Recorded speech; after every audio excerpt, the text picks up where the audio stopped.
Welcome, everybody, to Tammy Tuesday, the podcast of life, love, and purpose. We're thrilled you're here today. I am very excited about our guest, new friend. He is an intuitive astrologer and a relationship coach, Eric Taylor. Welcome, Eric. I'm so happy you're here. Tammy, thank you so much. This is truly a joy and a pleasure and an honor. And I'm excited to be here today. Oh, good. Me too. I cannot wait to dive into what you're going to share with everybody. So we had an interesting start. We met on the soccer field with our two little guys, right? Our youngest, by the way, we both have 4 boys. Yeah. Which is, of course, no accident. And we had the pleasure of meeting under the shade because it was a very hot day and got to know each other very quickly. And there was just an energy flowing. Oh, yeah. And his name's Eric. I got Eric, Alana, his wife, all of us were just jiving, and I loved it. So becoming quick friends, and I'm thrilled to have you here because as I started to learn a little bit more about you, and I heard astrologer, what? So I said, okay, this guy's getting on the podcast without question. So, but there's more to the story, which I have learned. Yes. And you've had quite some interesting experiences and ways of kind of waking up into your purpose here. So I'd love to hear about it. I'd love to dive into some of those things that have happened to you. I'll let you take it away. Oh, my goodness. I mean, where do we begin with that? But thank you so much. You know, I think it starts, I'm a native New Yorker, born and raised in New York City, and total hip hop kid, Emcee, rhyming my life away.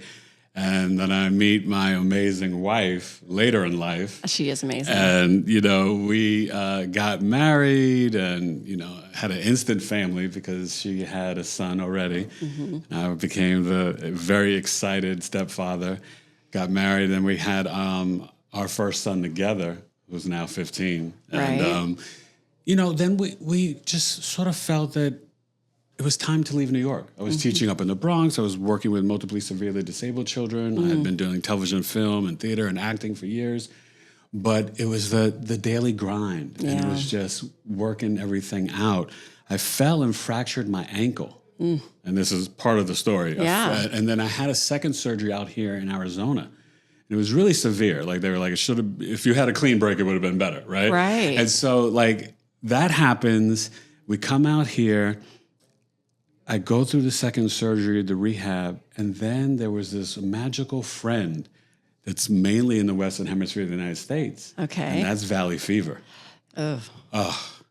So I knew nothing about it. A lot of people don't know what valley fever is. Exactly. It's truly it's a desert Arizona thing. Right, and it's like in Fresno, New Mexico, Washington. Yeah, it's a desert. But it was so pure and innocent, Tammy. I opened the front door looking for the cable guy.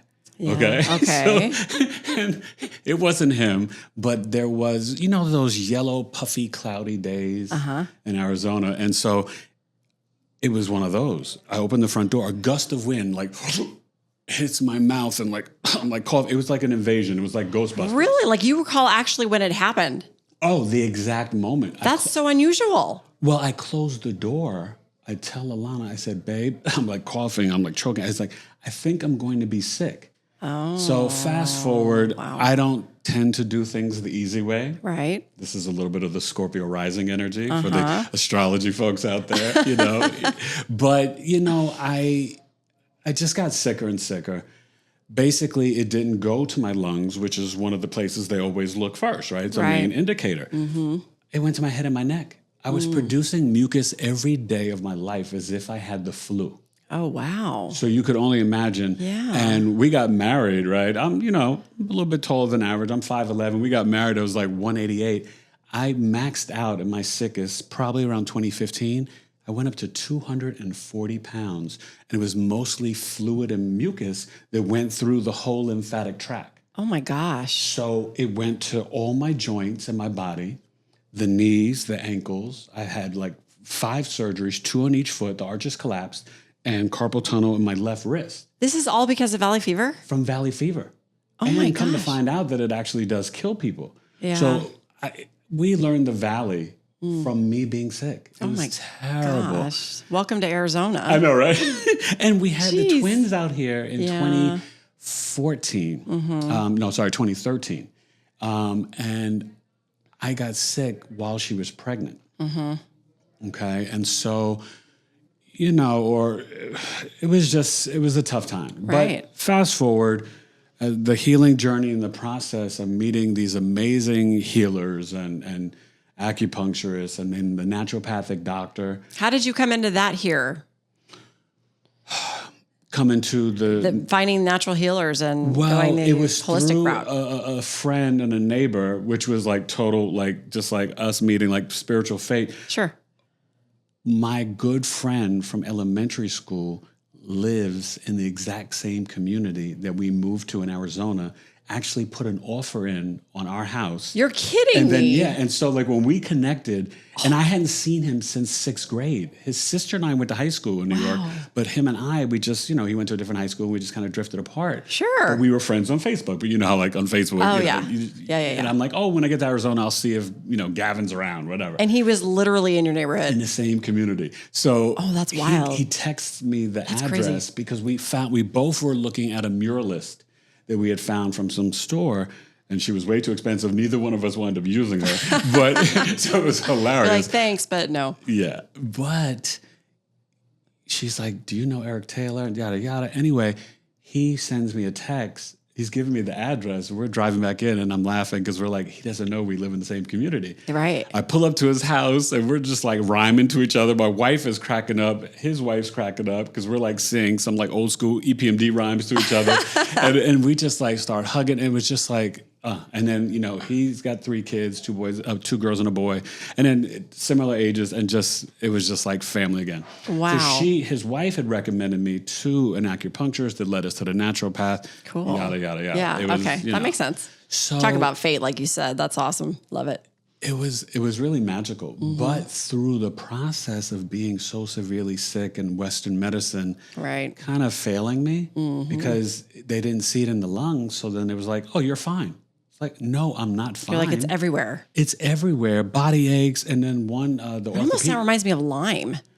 Well, you know, it it's was so affecting our funny. body in such a different way. I got tested, and at the naturopath, they use what they now use here in America, but mainly it was in Germany and Great Britain, the electrodermal screening, where they measure through the fingertips. And that was fascinating, but that's where the journey began of like God's first medicine, leeches. Yep. All over. I shaved off all my hair, leeches going down. But I mean, my gosh. they put in this homeopathic medicine in you called the Hiragim. Okay. And it's like they dig a little tunnel in you, they suck all the stuff out, and then they drop off and die. It's like, thanks, leech, bye. Oh, wow. You know? So that's their life journey, right? Okay. But I secreted out fluid and blood for about 20 hours. My oldest son didn't want to go to bed that night. He sees me bleeding on the bed. He's like, Oh, how Dad, you're going to horrible. be okay? And I was like, yeah, buddy, Dad's all right. So, Right. you know. Working it out. And so then that led me into, at the time I was doing a sports radio show, but I was so sick. Literally every day I was taking pain meds, ice and heat just to get out of the bed. I couldn't physically go work anywhere. So I'm doing some writing, and then I was like, okay, what am I going to do? I've got to find a way. So I started doing research, and that kind of brought me back to the astrology. Okay. And Now, let me back up for a second. Okay. Have you always been interested in astrology, or was this a new discovery? Like, when did that start for you? Was it when you were a child? Yeah. So early on as a child in New York City, I knew Mom was a Taurus, Dad was an Aries. Okay, so you were always My into sister was a Libra, I was a astrological Virgo. signs. Okay. So I knew but I just knew the basic Basics. sun sign. But I would every day get the New York Post and Daily News, Read the horoscopes. read the sports first. Let's be clear. I'm a sports head, Yankee, Steelers, Knicks. So I would read the sports first, but then I'd go to the astrology. And then I got Interesting. into it in high school and college. To be honest, that was more, single man dating. Okay. I would learn Okay. You the sign understood. placements. I knew the ladies. And ladies eat that up. Oh, yes.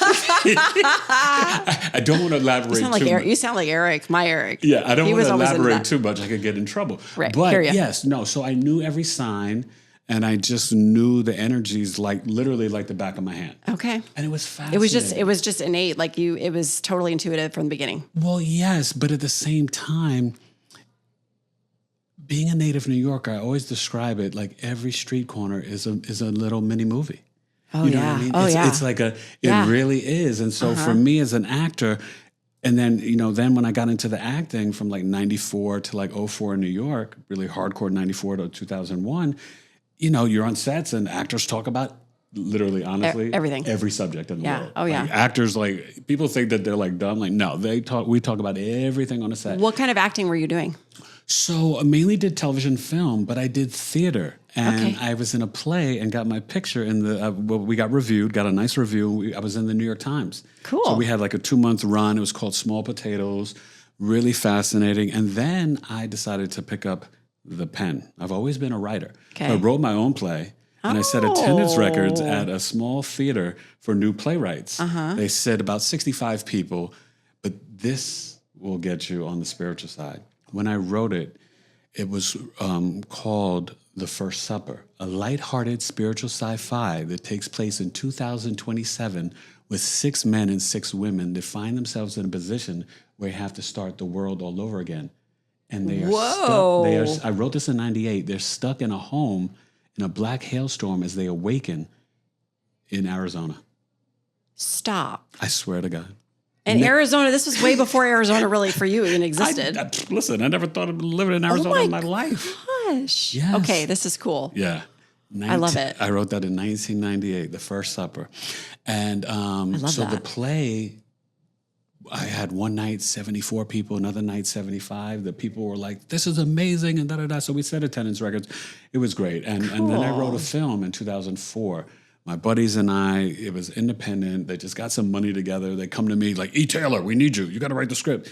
I wound up being second AD, casting director, co-star, co-writer, but really I wrote it. That's a lot. What a big feat that was. Wow. And when we wrote it, it was called Final City. When it got produced and released, this is old school, 05, right? Blockbuster and Hollywood Video, you remember? Oh, absolutely. Absolutely. And it came out and it's called Hate the Game. Okay. Showtime had interest, but said, "Oh, well, we didn't have any, big name actors." Hate and the actresses. Game. Hate the Game. Okay. It's on Fandango now. Oh. Yes. Yeah, okay, so people could check it out. Yeah, people could totally check it out. But just all those different things. But what is really deep and ironic about it, we looked at Las Vegas, we considered other places, and everything just led us to Arizona. We came out to visit once. She came back to visit a second time. The third time we came, not only did we find the home and all that, and we had to, sell our home in New York first. Mm-hmm. And I was taking care of my mother, my wife and I. She was a survivor of breast and brain cancer. Oh, wow. And then started to have dementia. So there's so much fate just in terms of like how we got together and all that. But the story just leads up to starting to get better, starting to heal, and then COVID comes. Okay. We're on serious lockdown because of my mom. Mm-hmm. We are masked up. We are like 10 feet apart, just all the stuff. Yep. But, after a year and a half, things were just like, oh my gosh, the twins' birthday was coming up in August.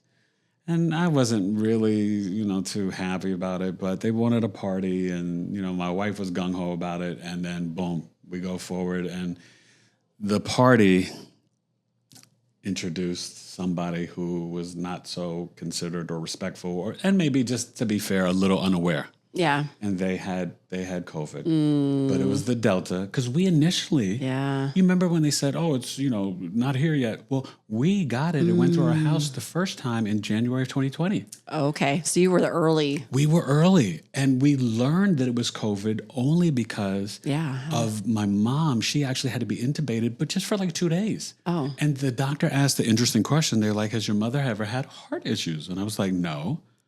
Yeah. And then fast forward, as all the news and the media is coming out and they're talking about that was one of those things that was coming up. And, she was home in like 5 days. It was like, it was crazy. Well, that's good. But because she had gotten sick the day after the Super Bowl. We watched Super Bowl night and the next morning it was like, oh my gosh, full long alert. Super sick. Yeah, and it was pretty scary, but she was fine, came home, but that's how we knew that it was COVID. And I was sick for about a good 20, 21 days, and I've had... It was legit. I got it the first round too, and it wasn't that early, but I did get it in 2020, and it was actually very beginning of 21, and it was legit. Yeah. I was down. You were down. I mean, I wasn't hospitalized, nothing like what you're about to tell, but... It was serious. I was very, very sick. It was. And it hit, the kids were fine. It was Alana and I for about 20, 21 days. Yeah. There was a couple of days she couldn't even drive the boys to school. Yeah. and so we were just like in this like fog and just exhausted. And, then the party and then Delta. Delta was a different beast. Right. Now, the valley fever was laying dormant, but one thing that I've come to find out, because of the heat and the dust and the extreme weather in the summers, I would tend to get a little stiff neck and a little sick between June and October. Okay. Now, the issue was because nobody was ever really acknowledging, like, oh, this guy's got valley fever. Right.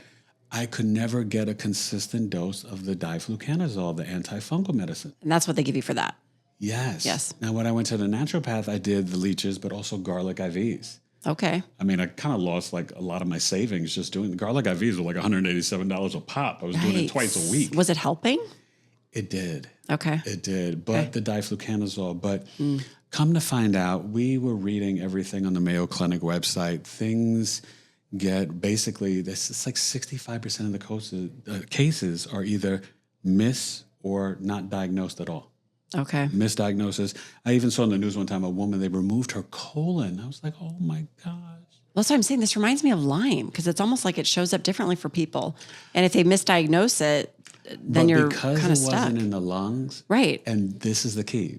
We found this out 2-3 years in. I swear to you. Oh. A doctor explained that with us melanated folks, it travels through the body. It doesn't do that with Europeans. Wow. So, Melanated folks. yes. That's great.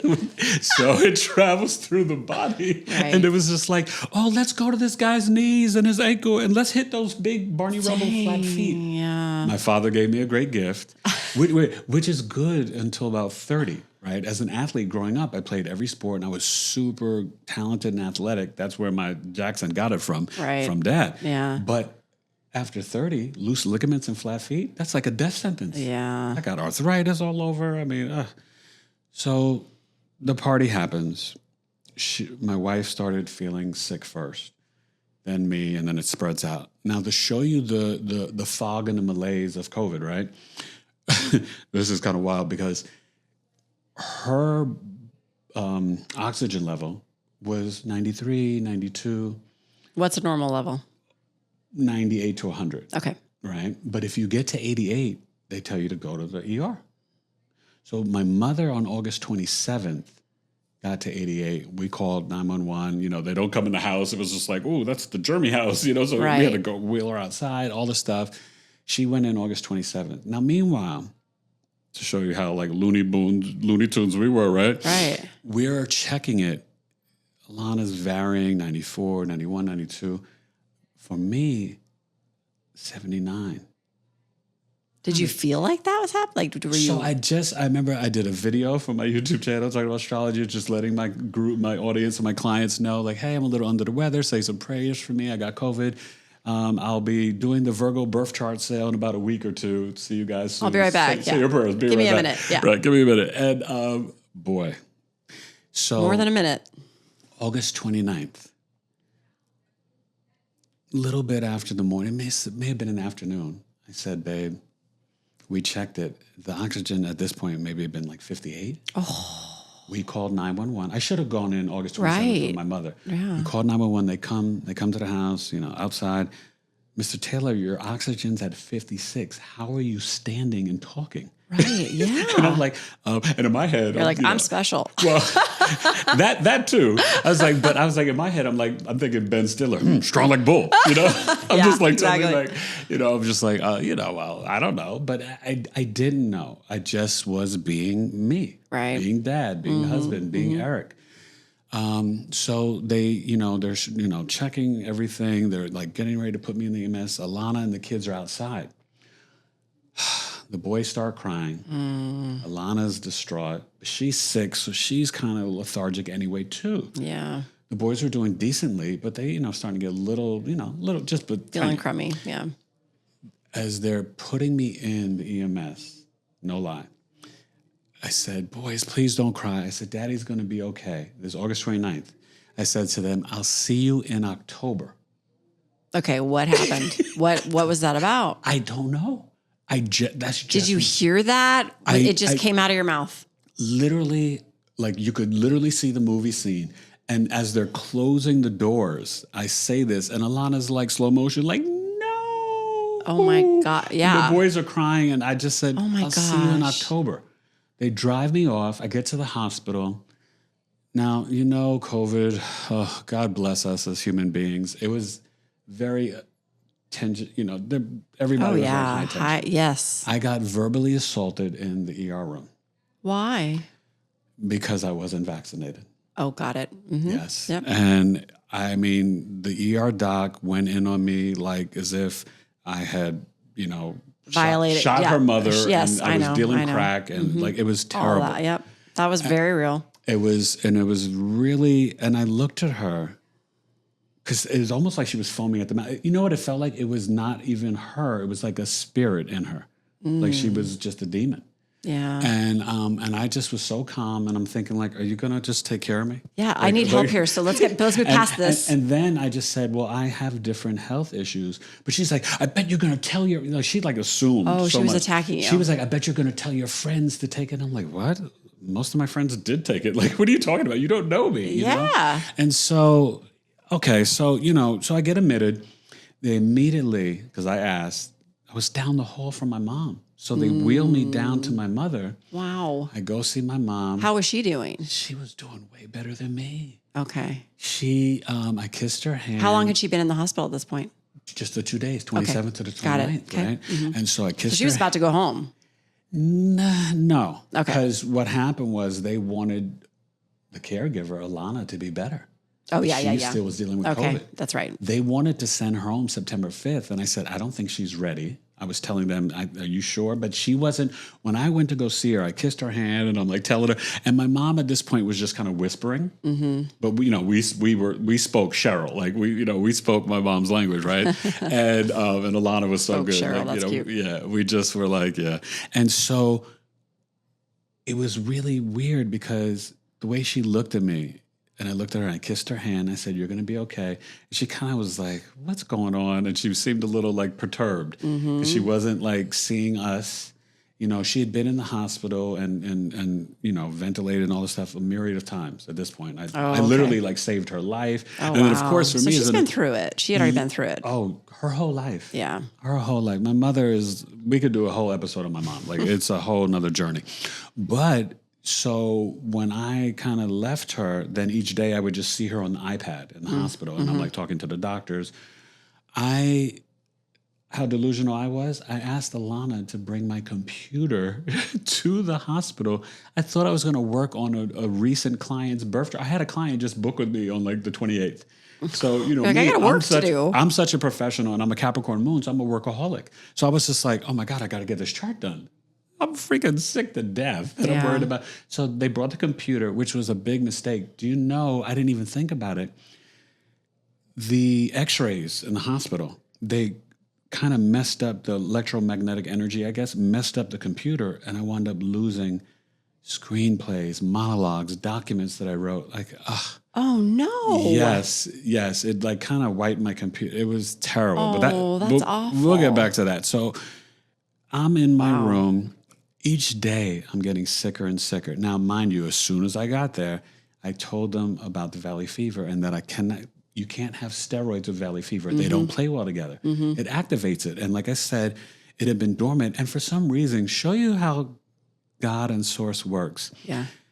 First time ever, we were doing family yoga during the pandemic. It was my first time ever doing yoga. And in my head, I'm like, I've always just, I ran track. I used to, just lift the weights. I'm thinking, that's a real workout. Yoga, what? Yeah. Totally and, different.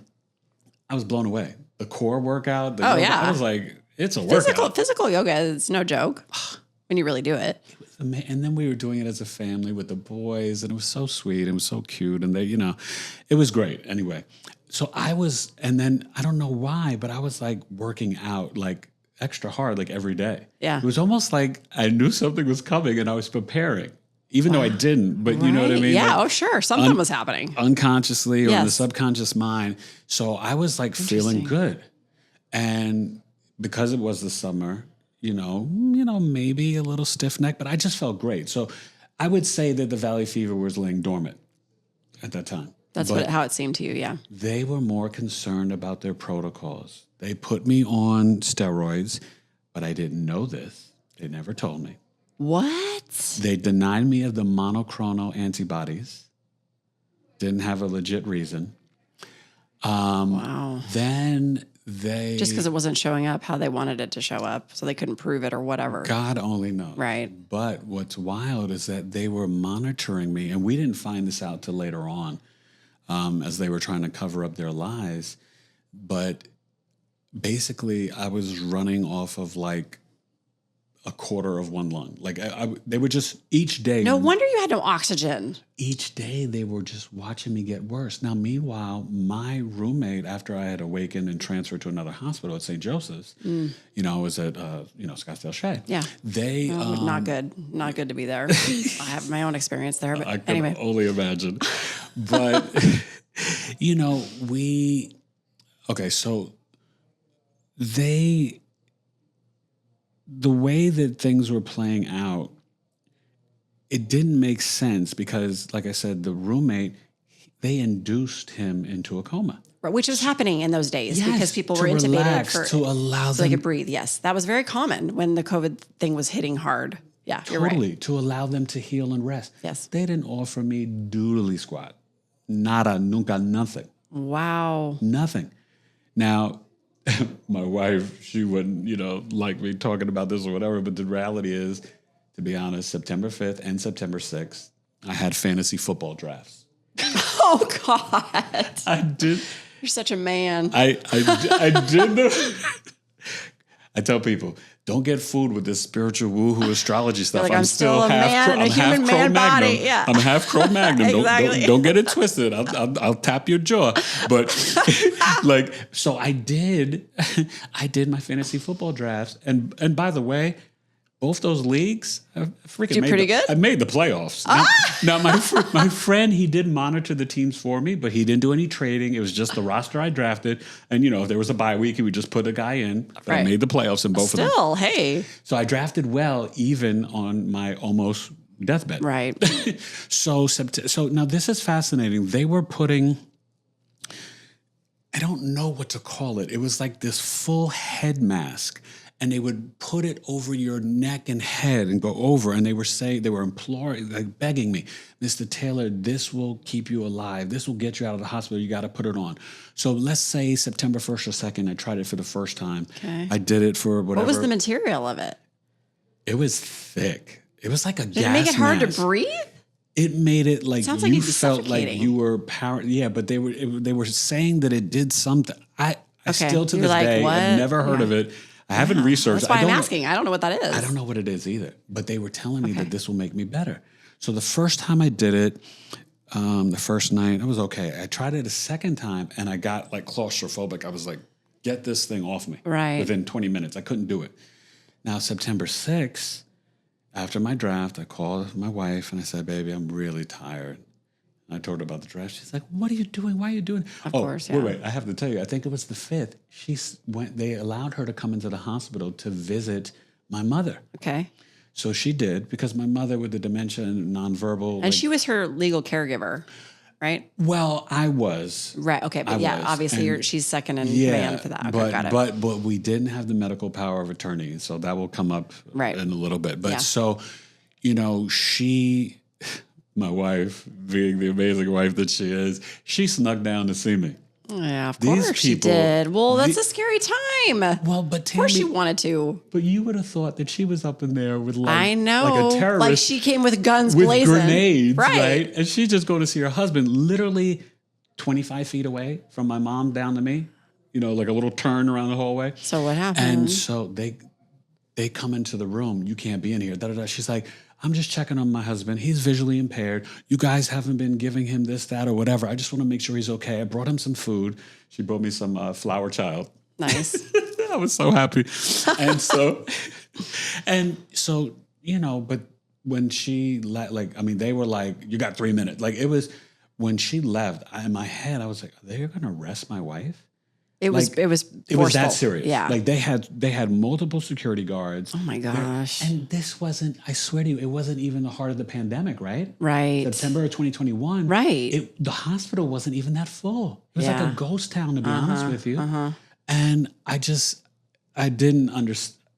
Wait, so this was in 21? This wasn't 2020? This was 21. Okay, got it. Never mind. Yeah. I just want to make sure it's clear. Okay. Yeah, the year after. Yeah. Got it. And so that happens. September 6th, I say goodnight to her. I'm putting on the mask again. That's all I remember. She gets a phone call 11. She said 11. I'm guessing it could have been 11:03. Who knows? Right. Right? She gets a phone call at 11 o'clock at night, like literally panting. Mrs. Taylor, your husband's organs are failing. Death is imminent. We'll call you back in an hour. Click. Oh my That's the phone call she got. It's not the heart of the pandemic. They couldn't even give this woman 3 minutes to tell a detail. Anything else. No information at all, Tammy. Nothing. Oh my gosh, that's awful. And I'm just like, how do you do that? She's at home with 3 young kids. Yeah. She's stressed. She's still recovering. And she just got herself. kicked out of the hospital. Yeah, she just as a crime to go see you. Oh yeah, she was like America's Most Wanted. Seriously, that's terrible. So she gets this call, and I'm just like, for me, I'm just like, oh my God, my poor wife, right? But so what's wild, never a moment of darkness. I don't remember any transition. Life just continued for me in multiple dimensions. So let's talk about that. I want to hear all about this. So you said the last thing I remember. So then what happened? The last thing I remember, and you know what's so funny? I don't even know if I remember putting on the mask that night. I think but you're aware that happened. Yeah, we were going to do it, and I think I remember maybe putting it on vaguely, but it's faint. But I know I agreed to it. Okay. It was movie vignettes, so I never saw darkness. Okay. I didn't see a tunnel, a light. I didn't see like Jesus with his hands open, like child, come to me, and and I like to call him by his real name. I call him Yeshua, right? Yeah. But I didn't see that. So what was happening?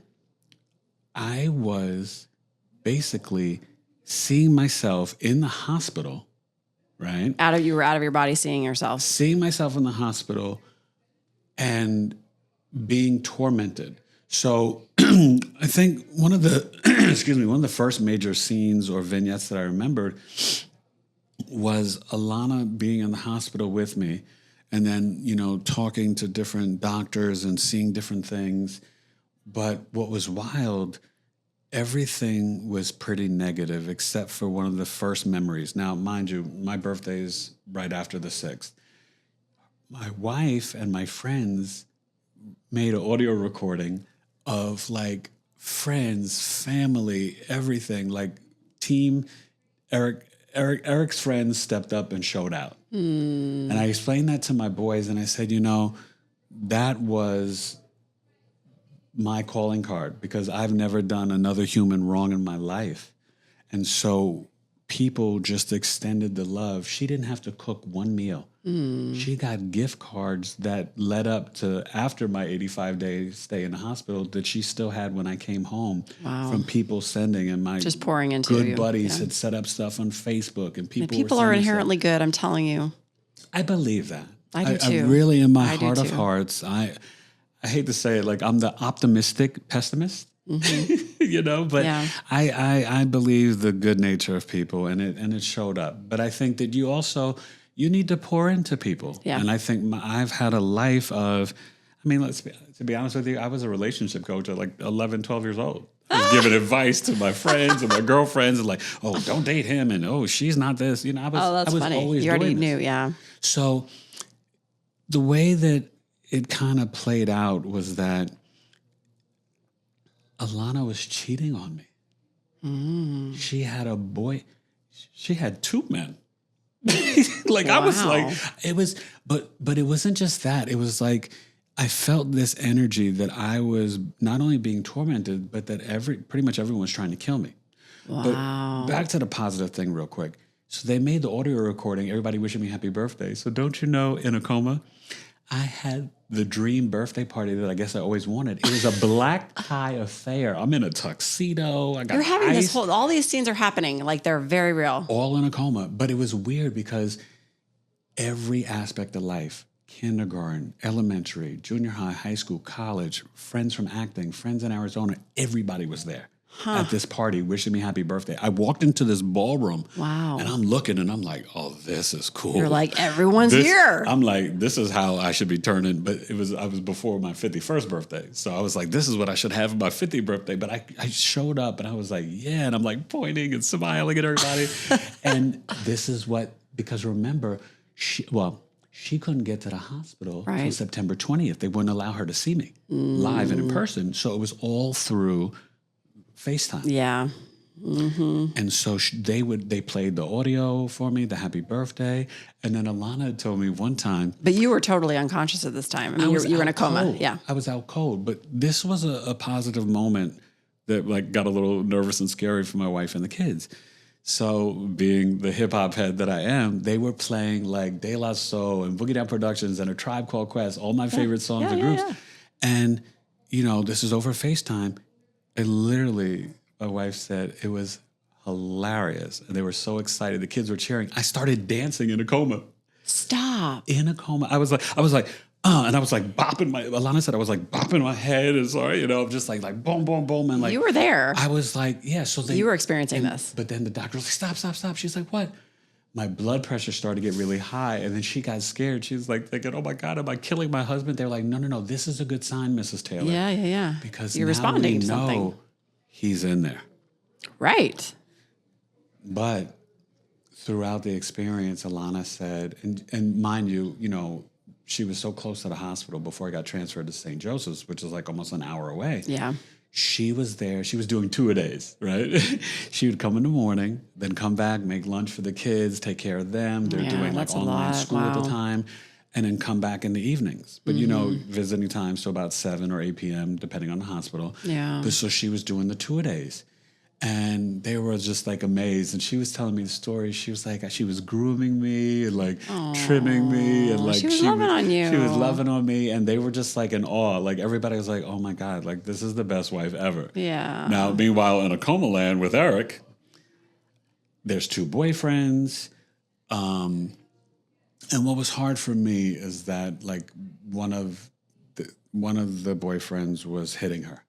And it was really like, I mean, I didn't have a happy. What do you think was happening? Why was this happening? Why were you seeing these things? Do you think? Well, what's fascinating, I never knew anything about the NDE world. And now I am completely immersed in it. Sure. I got invited on the Jeff Mara podcast, and that started a journey of like now, like so many. And I've come to find out that, one, I pre-selected this. Right. That this was really kind of like an end of a cycle and starting a new cycle. When I fell into a coma, it was right on the Virgo new moon. Oh, interesting. So I looked at the transits in my birth chart, and now I've been doing research and with other astrologers, and may be written up in a book about it. Looking at the transits, but come to find out Venus was squaring Pluto in the sky. And so that would show transformation, but disturbance and negative things. Turmoil. In the relationship, or, Venus is your relationships and love language. And so, and I just found this out recently, and that kind of blew me away. You're like, whoa. Because I'm wondering why. Like I didn't, now. Where was it coming from? Well, my wife was married and dealt with, some stuff before we were together. Yeah. So that's in my subconscious. Sure. But, we have a great marriage. We're coming up on 16 years. And so there was no anything. And I think for me, it was about challenging my faith.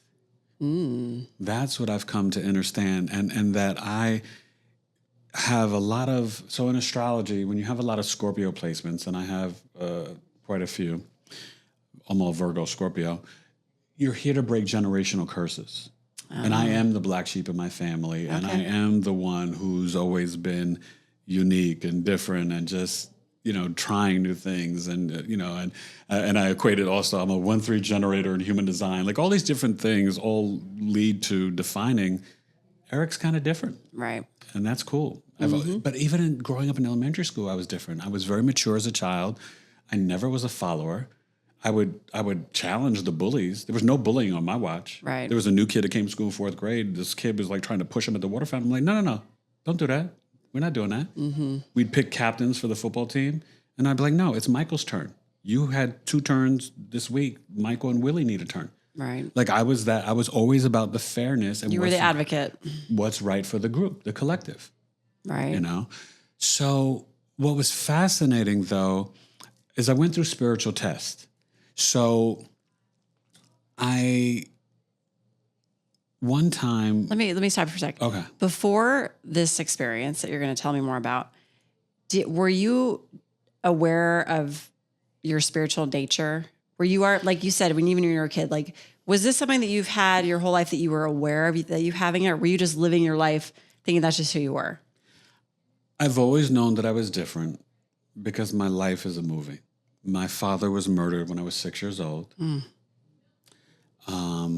then barely a year later, my mother was shot in the head, left for dead by my uncle. Wow. And I picked up the telephone. Someone had called my home and literally said, your mother drove off the George Washington Bridge and she's dead.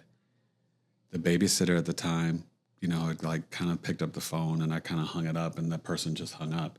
But I'm sitting there before my 8th birthday, not really understanding, but thinking like, wait a minute, I don't have parents? Wow. And, my mom had admitted to me later on that when my father was murdered in 1977 before my 7th birthday, that a big part of her died that day. Oh. And so I was always the kid no one ever knew because I didn't lead with that when I would meet people, go to new schools or whatever. Mm-hmm. Everyone was like, Eric is just this happy, sweet, innocent kid. And I realized for me, it was almost the fog, the escapism, the illusion of Neptune. I have it on the ascendant. I was always in a fantasy land. Right. I would take the baseball cards and put markings on them and create an entire league in my little notepad. You were playing fantasy I was ball doing way before. Oh, yeah. I was the trailblazer of that. My mom would have parties and adults would come to talk to me to learn about sports, 9, 10, 11 years old. I was that little sports nerd Weisenheimer that knew the stats of every player, baseball, football, basketball. But for me, it was my connection to my father. My father was big into the sports. He had season tickets to the Knicks and the Giants. And he was just a giant of a man, a true Aries the Ram. And he was a big kid. So for me, the connection was television, the movies. I'm, Gen Xer. I was raised by the television. Right. Yep. I had HBO probably way too early in the television in my bedroom. Same. Not in my bedroom, but yeah. And so but the music, the comedy, the laughter, the movies, that was my solitude. That was my joy. Mm-hmm. And I also would connect to my dad. And so I just was... How would you connect with your dad? It was always the sports. But are you talking about while he was alive or after he was dead? No, after he was dead. After he was dead. I mean, before he died, I remember watching the Steelers and Raiders, and my dad was, I guess, he liked the Giants and Packers. He was a Lombardi guy, but he was rooting for the Raiders. Uh-huh. I'm sitting on his lap watching the game, and my mom thought Franco Harris was cute. So I became a Steelers fan. Okay. Franco Harris, I was Lynn Swann growing up, Terry Bradshaw. And it was like, like little boys, they root against their dads. Sure. Like all my boys do now. Like they pick teams that are not dad's team. Mm-hmm. And I'm like, oh, God. So to this day, I'm still a Steelers fan. You know what I mean? So it's with my dad, though, I would always talk to him. But I was tormented with nightmares as a little boy. Oh. And so this is the connection. Interesting. So this is the full circle connection.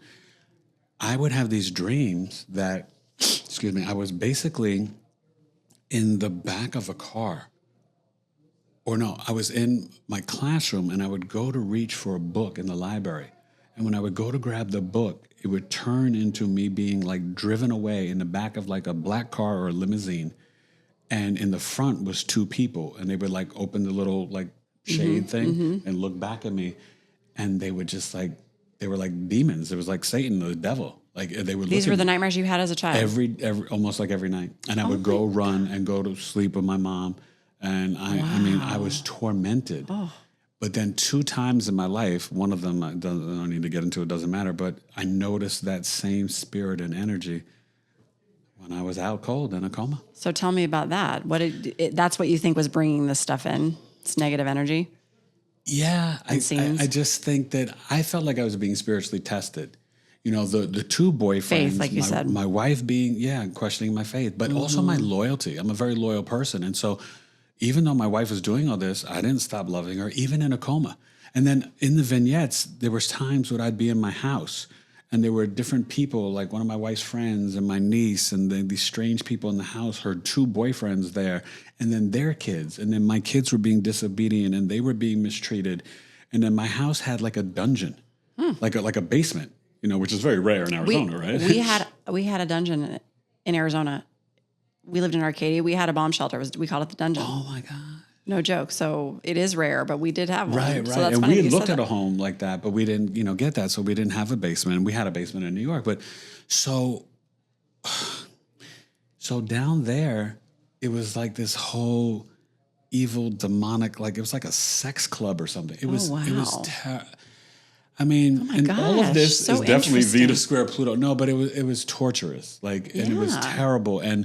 But then it wasn't just that, but then it was also, there was a trip to the hospital and I had to get out of the wheelchair and stand up and go into this tube that was going to help me heal or something. And what's ironic or really deep is that my mother was in a couple of the vignettes and then it just stopped. And I equate that to she passed on September 21st. When you were in your coma. While I was in a coma. And I didn't know. But so I remember she was in, and it was so funny. My mother, she could get up out of the wheelchair and go into that tube. When you saw her there. When we were in the hospital together. Alana and the kids had taken both of us, but I couldn't. And then it was like, and I was like, I couldn't control my bowel movements, my urine. Like I was, going to the bathroom on myself, all these crazy things. And like the kids and people were like laughing at me. I couldn't get out of the wheelchair and get in this tube. There was a time where I was on a positive side, getting on a spaceship going to Mars. Wow. Another vignette, my now 15-year-old and 12-year-old, I guess at the time, we were going to England, to London. And this was going to be, I think, for a potential eye procedure for my vision impairment. Mm-hmm. So there were all these different little micro movies. But did they feel like they were just back to back, or did you feel like you were going to sleep and then waking up to these dreams, vignettes? It was just consistent, like was just a screenplay constantly happening. Continuous stream of thought, but it would be in the hospital, in the house, on location in California. It was all over the place. I was in California a couple times, getting on the spaceship. This was really wild. This was kind of like that Dark Night of the Soul moment where I felt like I had to step up and be bold, brave, and courageous. So I was in the hospital. They started to take away, there's all in a coma. Everything's in dream realm or dimensions. Mm-hmm. They were taking away, the respiratory doctor was taking away my oxygen. So I'm sitting there in the bed and I'm like trying to get my breath. And I'm like, are you going to give it back to me? And they were watching me die. No exaggeration. 30 to 40 people in my hospital room. The head of the hospital, the manager, the doctors, the nurses. Just a plethora of people. And I'm like trying to get my breath. And I'm like. And they're just watching this happen. And they're watching this happen. And I said, if you don't, I'm just trying to get enough to be able to speak. And I said, if you don't give me back my oxygen and you let me die, my family will come after you. And then I took more breaths and I said, this is when I got real indignant. I said, you have no idea who I am. I am a spiritual giant. I will haunt you for the rest of your lives, and I'm pointing at each one of them. I'm like looking at them, and I'm pointing like this is wild. And I'm pointing at them, and I said, and I knew some of their. Now this is what there were some names that I knew, and I'm pointing at them, and I'm saying their names, and I'm pointing at them, and I said, if you let me die, I will come after you, and you will be tormented your entire life. I said, you have no idea who I am. They finally gave me back the oxygen. And I'm going to continue that in a minute because that connects to afterwards on the healing journey. Okay. But then I went through an experience where I was trapped, like in a restaurant in Phoenix. And this woman had my wallet. Beautiful Latina You woman. were not kidding when you said I was tormented. Like the whole way, you were just tormented in so many different ways. Tammy, the good moments were the birthday party, the dancing, and I guess the trip to Mars, but we didn't go to Mars. We got on the ship and then something happened, on the plane and something happened. But what was fascinating, I saw glimpses of the future. Okay. I saw the computer. There's no mouse usage. The apps were floating outside of the screen, and you would tap them and move them. And it was like, I don't know, 3, 4, 5-dimensional like technology. And they were like floating, and that's how you would move things. Like you see in the movies. It was like the Matrix, but it was just like a Total Recall, all those movies. It was totally. Then, this one's really weird. Okay, I died 3 times. While you were in your coma? While I was in a coma. Your physical body. No, in the spiritual realm. Got it. After the second time, I was shot outside of my garage in my home. I could feel the warmth of the bullets all through my chest and my body. Whoa. Literally feel them. But then after the first time, I realized, like, wait a minute, we don't die. Oh. Life is eternal. Right. Our Yeah. soul continues. So I'm getting. So you died, but yet there you were still. Well, I came back. And then after the second time, I astral traveled to my home. Now, this is deep. I get to my home. I had a choice to see my 12-year-old 5 years in the future. I didn't want to do that. You were given that option, but you chose no. I was given that option. Okay. I went to the sofa and just like kind of sat on the sofa. I was totally like how I was in a hospital, I guess. You know, I mean, I was in a coma, but like I was sitting up, but I couldn't move. I couldn't walk. I couldn't move my legs, nothing. And my wife's boyfriend was there.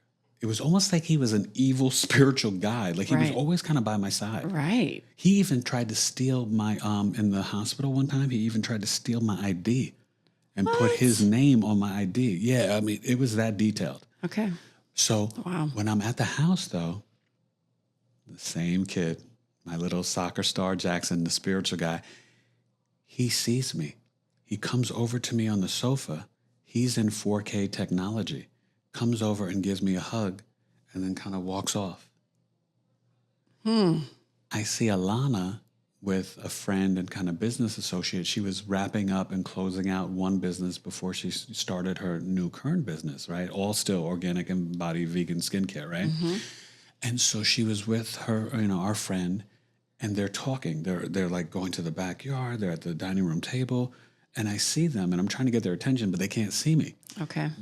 No lie, they were in 90s VHS technology. Jackson's in the 4K. And you just knew that. That was just part of the experience. It was just part of the experience. You were like, that's how you. Clear. But in my mind, I'm wondering, but this is the thing, it felt so real because when I was at the house, it was how my house looks now. Okay. The other vignettes when I was in the house being tormented, there was like a redesign in the house. There was things were different. A basement, totally different. And there was all these people there living there. Her 2 boyfriends, like these random kids, like, my niece, her good girlfriend. So wild. It was so bizarre. But to kind of go forward, the minute I woke up, when I could get a little, and actually, no, I was speaking through the trach. It was before I could get the voice box. I'm asking her, who was at the house? This is now when your body really is awake. This is when I'm actually awake, out of a coma. Okay. That was the first question I asked You my said wife. what? What did you say? I said, who was at the house? Well, first I was angry with her. She comes in, she's all happy. I bet. You're And like, she's what has been going on? Baby. She's like, oh my God, so happy to see you. And wait, this is so funny. And I'm going to go back to this because I awakened a couple times. So I awakened, the final time when I awakened was the 40th day, October 16th. 40 days. So when I actually said, I'll see you in October, and of course, we all know 40, right? 40 days, I was out. And I said to her, and she's all lovey-dovey, But you got to realize before I had awakened, the last evil vignette that I experienced, Alana had the computer, like a laptop, and she's showing me in the hospital room our life together.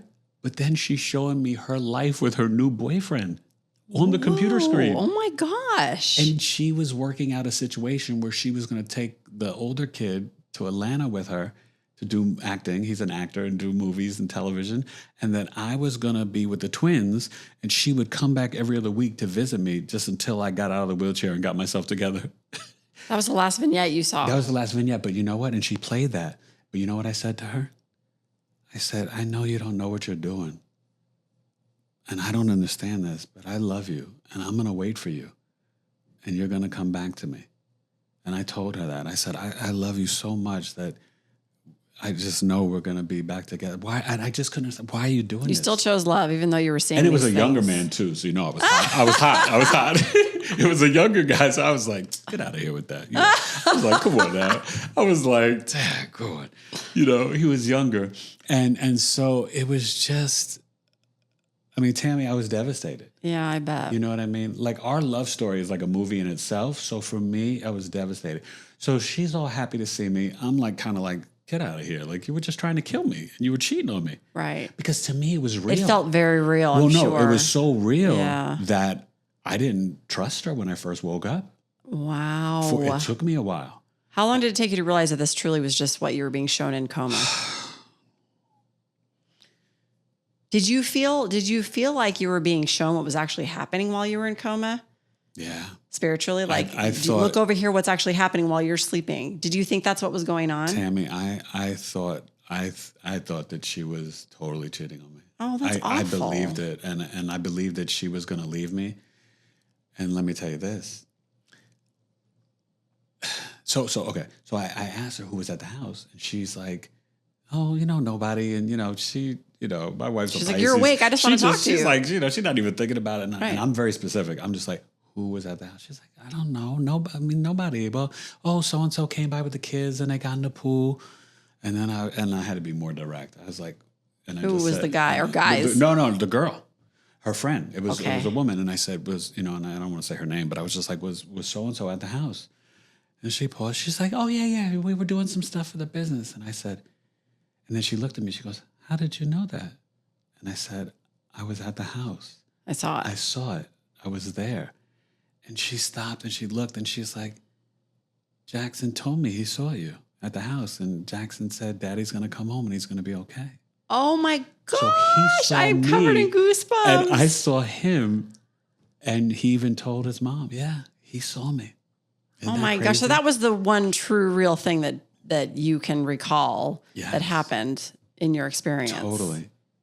And you shared it with your son. That's really cool. It was. That's really, And really what's cool. so wild out of the boys and the family, he looks like me when I was a little boy. Oh, you truly have a connection, clearly. Yeah. He's there's something deep there. Wow. Even though I think in some ways he's a lot closer to his mother, but Well, sure, but still, you have a thing. We have a thing.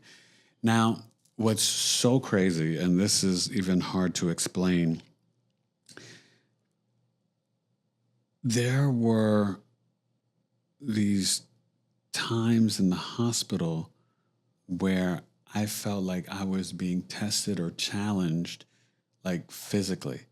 So there was a time where, because I wasn't trusting her, my family flew out and they were going to take me home to New York. I wanted to go to Columbia Presbyterian in New York, right? That's where I was born and saved my mother's life there. I was like, I don't trust this hospital. Right. And so, but then Alana was like, even though she was doing this stuff to me, and I was well aware of it at this time, she was like, you got to stay for the kids. They love you and they need you. And I was like, I got to go to New York. And so what was really deep, and my cousins had come out and, and they were like, and they were going to take my mother back home to New York.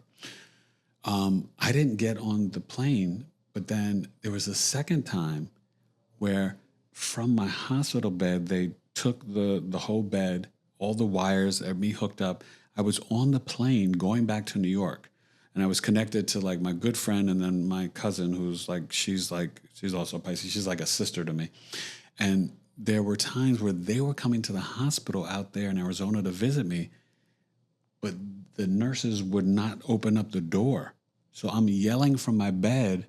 They couldn't hear me, but I could hear their voices, and they were like in the hallway, like, But they were unreachable. They were like, "Where's Eric at? You know, where's he at?" And da-da-da. And I'm like, I'm here. Like, it was like those type of things. Like, it was so wild and so intense. And I think that all of this really was being spiritually tested, the dark night of the soul, but also it was like a purification and a up-leveling because it was almost like I had closed the chapter in my life. We had been through so much with the valley fever. We had 2 kids in the PICU and ICU, 2 kids that almost died of strep pneumonia. Like we had been through a lot. Thing after thing after Just thing. like what you were going through in your coma, thing after thing after thing. And I think that for me, it was almost like 2 things that my mom, years ago, I had told her, maybe 2018, I said, "Ma, you know, if you want to go, Alana and I and the kids, we're okay." You know, I was just letting her know that she didn't need to hang on for us. Mm-hmm. The dementia was getting worse. Mm-hmm. She started to get to a point where, you know, she got on a tube feed, right? And we got her the best stuff. This connects to the coma. So my wife wasn't cheating on me, and she was a fighter. Do you know they had me on? It was either A+ or Gevity, the standard tube feed in the hospital they give you. Well, it was causing I had high blood pressure. My blood sugar levels were off the, like, you know, I was on the verge of being a diabetic. Right. I've never had any health issues in my life like that. I've had a bunch of surgeries, but it's all like ligament stuff, you know, nothing like that. Yeah. And she had to fight with them. And this is now at St. Joseph's. They would not put me on it, even though she was offering to bring in the Kate farms. But we knew this from my mom, and it's like all organic and vegan, fruits and vegetables, you know, brown rice, all this stuff. So she got the nurse to say yes. That nurse almost got fired. Oh. And the manager of the hospital, this is another one that's going to give you chills. The manager in the hospital that I saw when they were taking my oxygen away, he was one of those people? He was one of those people. Now, this is wild. Him and the respiratory nurse. Did you know his name? I didn't know his name. Not that I remember. Okay. But the first time I saw him in real life, maybe 2 weeks, 3 weeks after I had awakened, and I'm walking for PT, you know, finally was able to get out of the room. I'm walking down the hallway. I'm in the wheelchair, and then they gave me the walker to take my first steps in the hallway. Yeah. And I start taking steps, and he walks by, and he's like, "Good job. Keep up the good work." But it was like, again, the like slow motion, the movie. Yeah. You know, you're like, wait a minute, I know him. And I'm looking, but at the time it didn't come full circle yet. At the time, I'm like watching this guy. You're like, I know him somehow. You know, now meanwhile, I'm in the hospital. Right. Of course. No, this is the funny part. I'm rhyming. I'm giving astrology readings. The nurses are coming in my room. You're back. The nurses are coming in my room. They're like, "I'm a Gemini. I'm dating a Sag. What does that mean?" Right? Like, I'm like totally like, and I'm like nailing it. But it was one moment that was really deep and sad. It was just maybe the second, third day, maybe the 5th day. There was a male nurse in there, and his name was Jeremy. He was just great. And I said to him, I'm telling him, I'm like, "Yeah, you know, I got 2 albums out. I can rhyme." And I started to, you know, kick a little rhyme for him, and I couldn't remember it.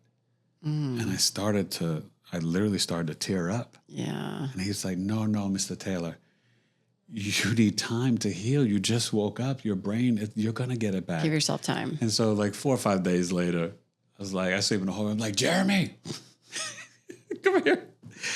Man, I'm sitting in the hospital bed. I'm rhyming. I'm doing all this stuff. And he's like, "You got it." He's like, "See, I told you." He high-fived me. And it was great. But it was a full circle moment because it wasn't until I was home after St. Joseph's, I had to fight like the Dickens with the insurance on the phone for an hour and a half to get to the rehab by the house.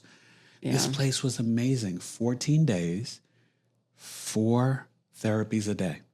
I woke up, had breakfast, PT, OT, come back lunch, go back, PT, OT, come home for dinner, and so exhausted, I'd crash out. Sure. My feet were ice cold. I had no circulation. She would come in, massage my feet, my wife. Oh, she's an angel. This and that. It was amazing. But I told them when I got there, I said, listen, I'm a native New Yorker. I said, I'm a father of 4. I got 3 young boys at home, my wife and my business. I got bills piling up. I have to get home. I got to be well, and I got to get back to work. Whatever you ask of me, I will do that and then some. I just need you to watch me. Let's go overdrive here. I just need you to watch me so that I don't ever hurt myself. Right. And they're like, okay, Mr. Taylor. And then all of a sudden, from there on, the Rocky theme was there. Now, meanwhile, Tammy, when I got transferred to the hospital, it was at night. I was very scared. I was a little paranoid. I didn't even trust the people transferring me. Because, let me explain. In the hospital, they snuck this is now at the second hospital. So I dealt with the BS at the first hospital. At the second hospital in Phoenix, they snuck medicine to me. They were giving me antidepressant medicine that I didn't need and didn't order. This is when you were awake. I was awake. I happened to catch them, and I said, well, what's this pill? Because, I'm just trusting them and taking the pills. And I said, well, what's this? And they said, oh, this is your antidepressant medicine. It will just help you sleep better at night. I said, that's what the I have another pill for that. The melatonin's for. Yeah. They were giving me like melatonin. I said, that's what the melatonin's for. I said, I'm not depressed. I said, I don't want to take this. I don't need antidepressant medicines. They still had the JPEG in me. I was getting ready to, I remember when first time I ate, oh my God. And so just the whole thing, it's so humbling because you're in the hospital. Sure, you can't and you're control helpless. anything. Yeah. I'm apologizing to them, when I had to change It is humbling. I was just like, oh, and they're like, no, Mr. Taylor, I felt so guilty. I'm apologizing. They're like, no, you can't, But the whole experience, that type of stuff, and the only reason why I knew, because I told them, and I told the doctor, I don't want that medicine. They snuck it to me 2-3 nights later, and they didn't know because of my visual impairment. My other senses are like superheroes. Of course. So I could hear, I always say, I could hear an ant pee. Right. so I heard the nurse outside in the hallway reading off the medicine that they gave me. Busted. Totally caught them. The next morning, the doctor would come in every morning. So meanwhile, then they were bloodletting. They took my blood 13 nights in a row. They would come in, Tammy, at 3 a.m, take my blood. What was the reasoning? Why? I said, well, why, day 5 or 6, I forgot what it was I had asked. I said, why are you taking my blood every night? Oh, your potassium's off. And I said, well, what should it be? They're like 4.6 or 4.8. I said, what is it? They were like 4.3 or 4.2. I said, well, give me more of that orange fizz drink and bananas and leave me the heck alone. Yeah. So I finally spoke to the doctor because he'd come in every morning, Mr. Taylor, how you doing this morning? 6 a.m. And just yelling and loud. I said, I'm not too good because they come and take my blood at 3. Yeah. I try to doze off, and then at 3:20 they come in. And life in the hospital is not fun. And do my, vitals and all that. And I'm like, you guys have got to stop this. So I told him, and he goes, well, Mr. Taylor, we'll stop it, but we don't advise it. But this is 13 days in a row. I was like, you don't need that much blood from me. Yeah. It was criminal. So, I'm going through all this stuff. But, that's where, the full moment thing was kind of, we're sitting at home and we're watching the OA, this series on Netflix or something. What's OA? It is, you got to watch it. It's like near-death, whoever wrote it must have had a near-death experience. It's called OA? It's called The OA. The OA. Okay, I'm not familiar with that one.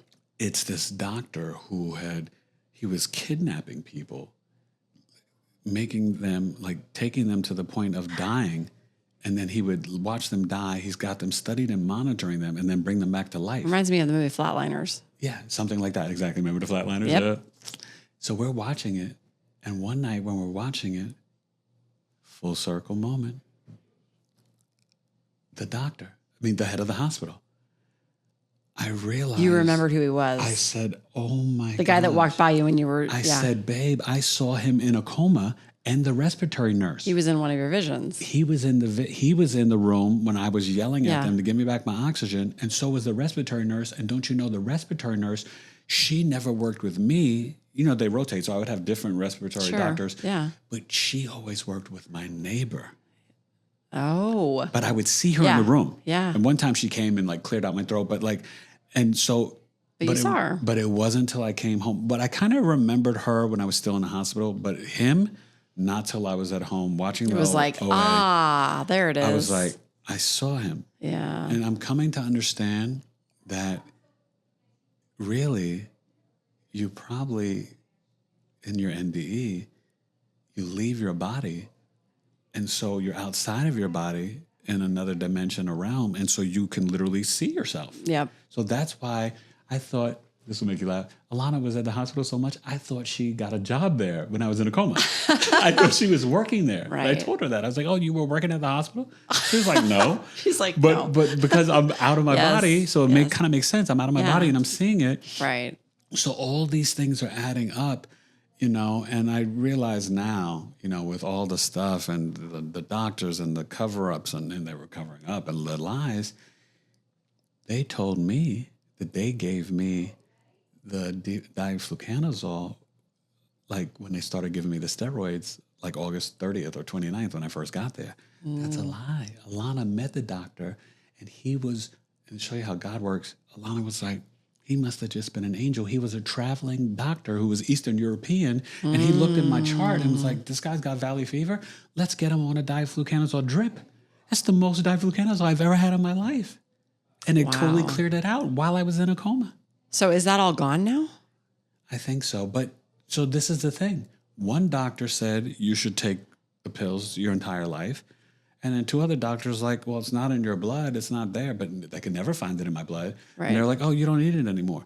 So I'm kind of in between where, like around now is when I would start, I would from June to October, if I feel it, I'll start taking it. But I'm so maniacal about my health now. I just feel great and I don't even know if I need it. But you have to monitor your liver and kidney when you take that stuff. Right. It's really strong. Well, so after having that whole experience, because that's a lot. And there's more. Well, just stating these words, being in a coma for 40 days. Yeah. That's a really long time to have to have any experience and what you described. So I'm always fascinated with NDEs. I feel like I had one. It was nothing like what you're saying. I just experienced it in a wake state. Right. But when I think about these things, like I read the book, Proof of Heaven. Have you read that book by Dr. Eben Alexander? No, I've heard of it. He wrote it back in 2012. Okay. And it was a neurosurgeon. And he tells his amazing story. He went into a coma for 10 days and he had a really interesting and amazing experience that he wrote all about. And then he wrote another book that set him on his path because he was a brain surgeon. Wow. So his ideas of NDEs were, it's just the synapses of the brain doing what they do. And then he learned, actually, no, because he was clinically dead. Like the doctors were like, there's no way he'll ever recover. He's going to be brain dead if he even survives. Yeah. And he came out and had a full recovery, which was inexplainable. And so he shared his whole story. And of course, that set him on his path of telling the world about what really happens and what this is and why we're here and all the stuff, right? Yeah. Which is what NDEs typically do to people. Yeah. And he wrote another book called Living in a Mindful Universe. Also very, very good. He wrote that one in 2018. I recently finished that one and it's fascinating. And it just talks about how connected we are and all the things, right? Which we talk about here all the time. But my question to you is, in your experience and where you live today, because you clearly were already awake in your path, understanding who you are and why you're here. So now adding to that with this experience, especially with the dark experience that you had, that must have been surprising. And where are you today? Like, where are you today? What did that do for you? How did that change you? I'm alive. Yes, you are. As far as I can tell. I am thriving. I will tell you, it was an up-leveling. One of the first things that I noticed was my hearing. It was already good, but now it got into spiritual realm. So I would hear the internet, and I'd have to unplug the internet at night because I could You're hear picking it up. not just the buzz, I could hear the 00111, the binary code. Coding. Oh, wow. Do you hear binary beats and things like that too? Because a lot of people hear that in NDEs as binary beats. That's one of the things that Dr. Eben talks about all the time. Okay, so the music, the frequency, and then helicopters and planes and go past the neighborhood, it sounds like they're on my roof. Wow. And I'm like, what? So the frequencies are just super strong. Right. But then, so I have retinitis pigmentosa. And so what it does is it affects the rods and cones in the retina of the eye. Okay. And it creates night blindness and just all these vision issues where it's like it narrows your field, right? So you're basically, they told me at 9 years old that I'd be blind by 21. Oh, wow. And I You were born with this? I was born with this. It's sex-linked. It came through my mother and got it from her dad. My grandfather he went completely blind. Okay. Now, I've had different levels of the vision loss through my life, different, times and stuff. And when we went to the eye doctor, I had an improvement in my right eye. After this? Yes. That's not supposed to happen. No. Well, you were told it's going to probably progressively get worse as you age, right? Yeah. But so, and then since then, we've been doing some work with some shamans and spiritual healers to, trying to restore the vision and stuff. How's it going?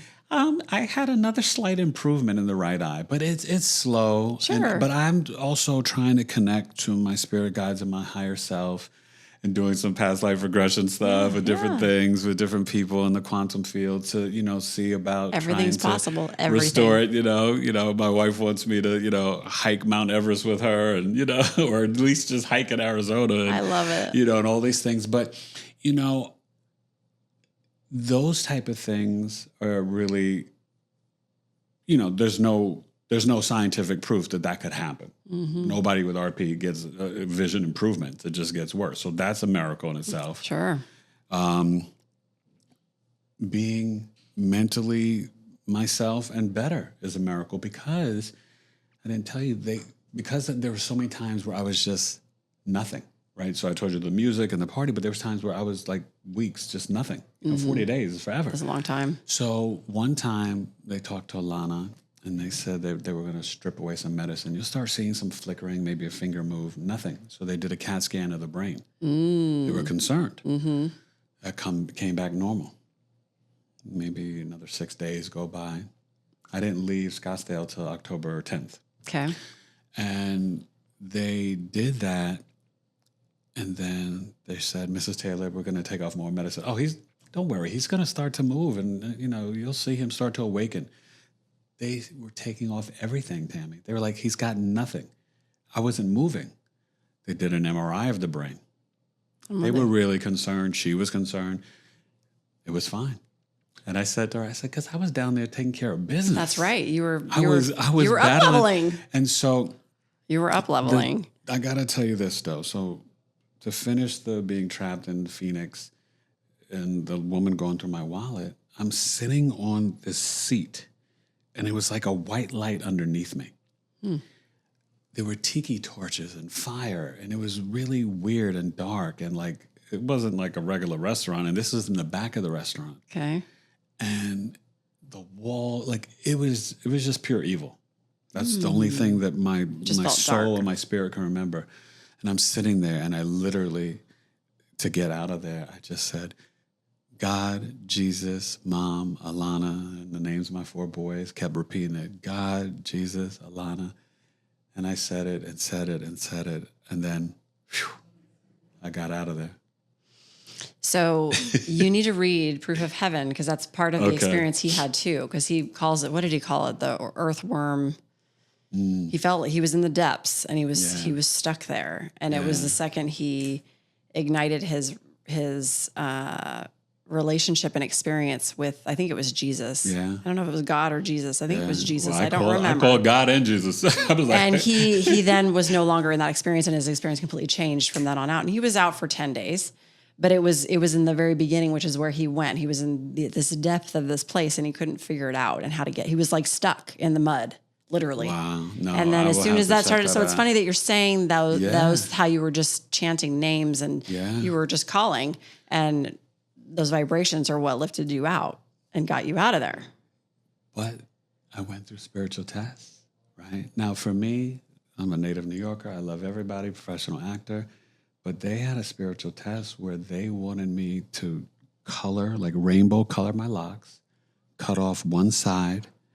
Of course, there was one positive vignette. I was like on First Take with Stephen A. and talking sports. So I was like, my dream job. And I used to do a You're like, sports yes. and I used to do a sports radio show. So that was like another fun moment besides that in the party. But they wanted me to be the leader of like, and it may have been, I don't want to say, I don't know if it was a gay pride parade. It was something, but Right. it was just, and I have no problem with anybody, but I'm a heterosexual man. So Right. I was like, that's not who I am. Mm-hmm. And they were testing me and I said, no, thank you. And I had to reject it. But it was like I was going through these test. initiations. Yeah. Right. And It's like you were being tested. yeah. And so I said, no, thank you. I said, I'm sorry, I can't do that. That's not who I am. And, those type of things were happening. But I'll tell you this, the first time I woke up, it may have been October 13th. That's my best guess. This happened twice. Okay. I awaken and it's at night. And I'll say for me, my experience, nighttime during the pandemic in the hospital, it's not a very kosher place. Right. Okay. Yeah. I remember I was hot and sweaty. My locks were not as long, but I'm trying to like lift up my left arm and just to wipe the sweat off my brow. Yeah. Because that was what was affecting me at the time. Right. But I was so weak. They thought I was trying to pull out my breathing tube, and so they put restraints on me. Oh, Tammy. Oh my They gosh.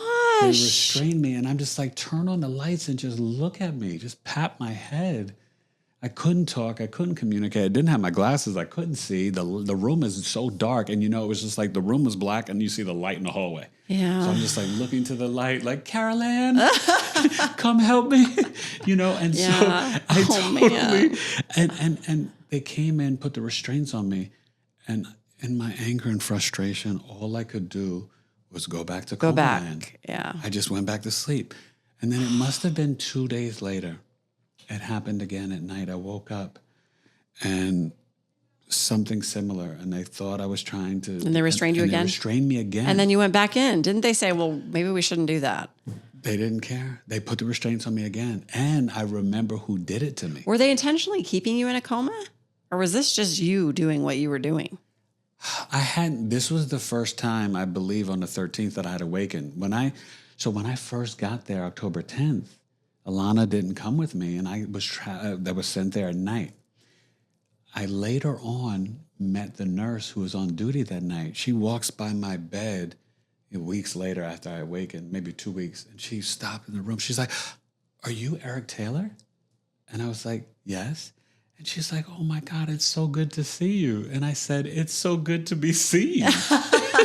And she goes, "I was the nurse that was on staff the night and working with you when you first came in."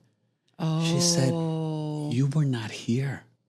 She's like, I prayed for you. I didn't know if you were going to make it. Yeah. And she got kind of teary-eyed, and then I got Yeah. there, and I said, "Thank you so much. I'm so glad." She's like, "It's so good to see you." Oh, And I was like, that's "Thank you for cool. praying for me," and this and that, So it was so beautiful because, and so then the restraints on the 15th, I wake up on the 16th, and Alana wasn't there yet.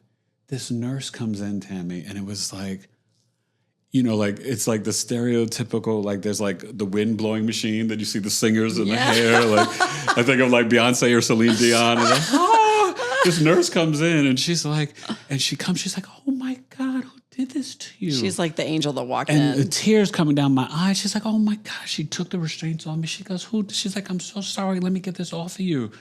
And I'm just like, "Oh my." And it was the first time I had awakened during the day, and that was the 16th, and I was up for good.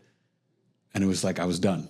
You were released. And she released and literally released at the same time, right? You were released. So she took those off of me, and but what's wild, Tammy, they were so surprised. The rapid rate that I started to heal and recover Right.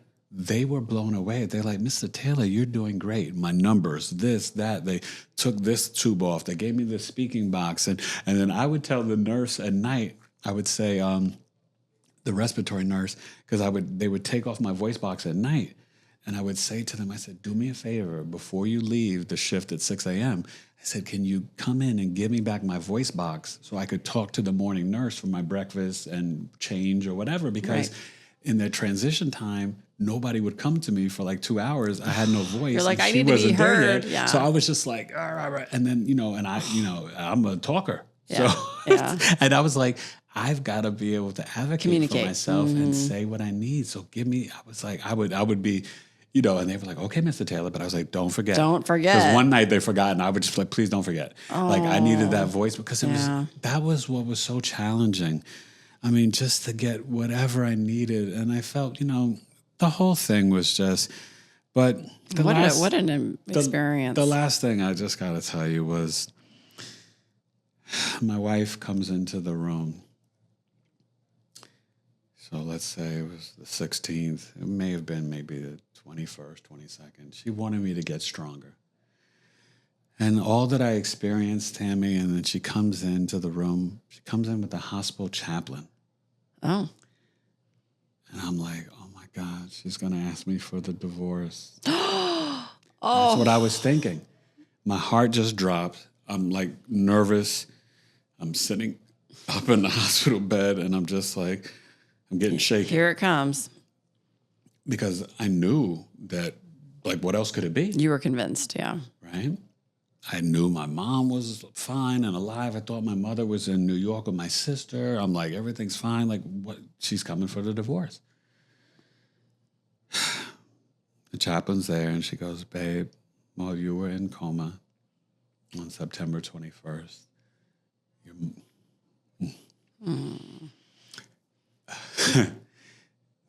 Didn't think that it would kind of, it's still sometimes. Yeah. But she said, your mother died. And it was like a torpedo missile. Yeah. Like was shot like in my solar plexus and my heart. Like I just was like, what? Because she was doing better than me. I knew she was fine. And I knew, but I'd come to realize that we had to be physically separated for her to ascend and transition. And then on the other side, because that same nurse, he told my wife, he said, when I went into your husband's room the first night I was working, it must have been his first or second night there, there was this angel or this spirit over his bed in his room. And it was so big and strong. And I was like, this man's going to be okay.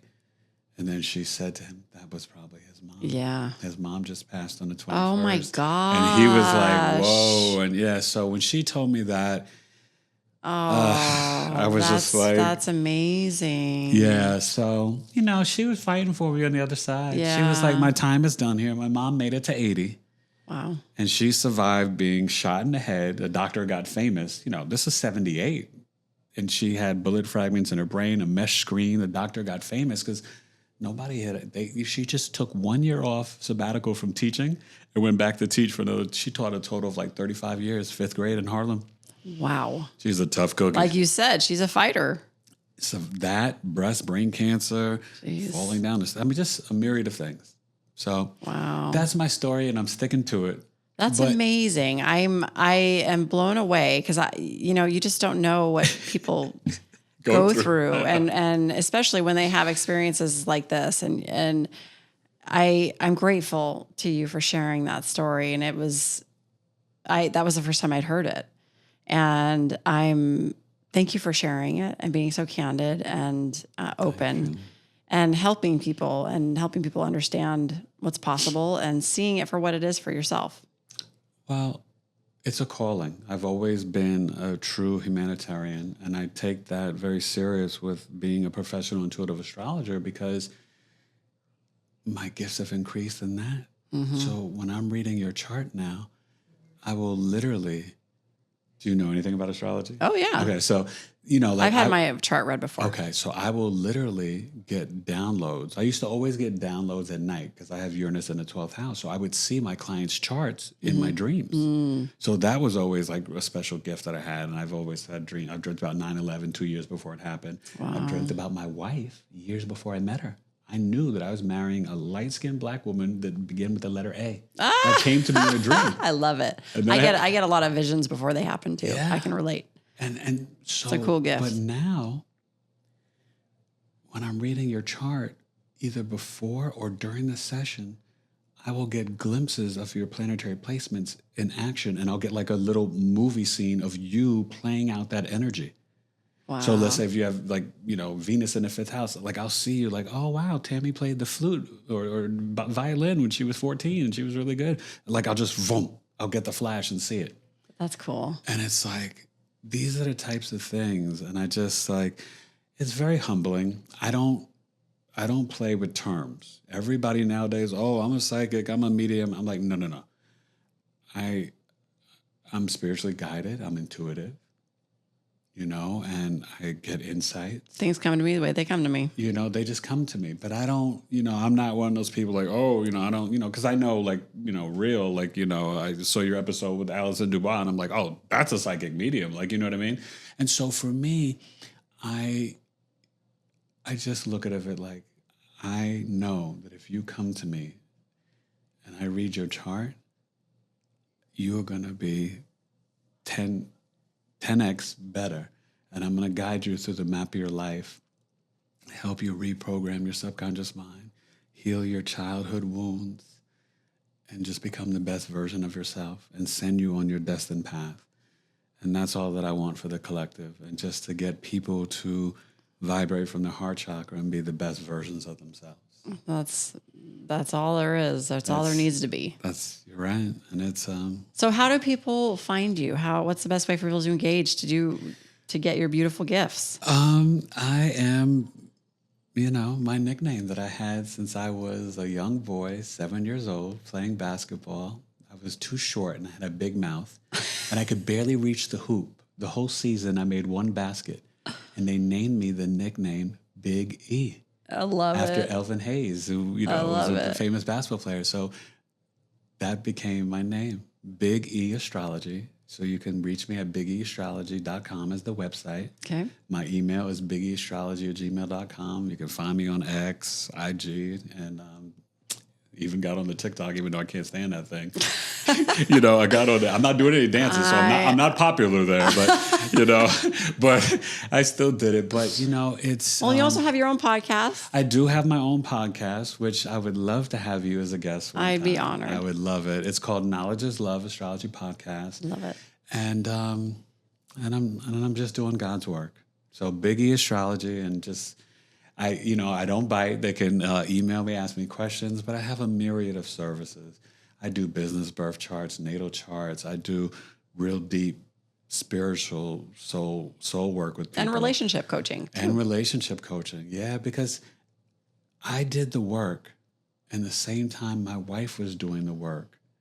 And that's how I designed my program, for us to increase our self-love. Yeah. So you could find each other. And then that's how we found each other. So Yeah. that's how I morphed and molded my program, because it was really just through what I did to get prepared to meet the love of my life. Oh, that's amazing. Well, there's nothing more powerful than self-love to get you where you need to be. It's where you're meant to It's be. the golden ticket. You can't get on the spiritual roller coaster to heaven or to wherever without the self-love. You got to have it. So Yeah, I'm a firm believer of that. And that is the one message I always say every time on this show is you've got to love yourself, and you've got to really understand what that means. Dive into that self-love. Because when you do, miracles happen. Everything gets better. You're so right, Tammy. And this was such a joy and a pleasure. And I thank you for this amazing podcast and the work that you do and your family and your spirit, because the first day we met, it was really just the joy and compassion and kindness that you and your husband have, that were like, come under our tent. Don't be hot and sweaty. You can hang out with us. And then, of course, two Erics. How can we not connect? I know. And you two, I think, we're are both kindred comedians. spirits. I know. It was just like, it was kismet. I was just like, For sure. I was like, this is God. Oh, and yeah. I was just like, wow. Like, and then for me, I just, I sensed, and I remember walking away that day and I was like, I gotta talk to her. I gotta talk to Tammy. There's something, you know what I mean? I was just like, there's something there. No, I know. It was real, because it felt, when we left, we said the same thing. It was like, oh, and when you had given me your card, I was like, okay, clearly this was supposed to happen. So here we sit now, right? Yeah. So, and I have a feeling it'll be a long, beautiful friendship between the four of us, because we're kindred spirits for sure. Definitely. So thank you again. I'm honored and grateful that you were here and able to share your story and share all your beauty with the world. So thank you. Thank you very much. This was just great. And I love your podcast. Thank you. Thank you, everybody, for who's listening today. We're happy that you were able to receive Eric's beautiful message. If you feel inclined to sharing this, please do that. It makes it so people can receive the message that really are intended to hear it. There's so many people out there that will get something big from this, from Big E over here. You can always find more information with everything that I do at TammyTuesday.com. Of course, follow us on Instagram, Facebook at Tammy Tuesday Life.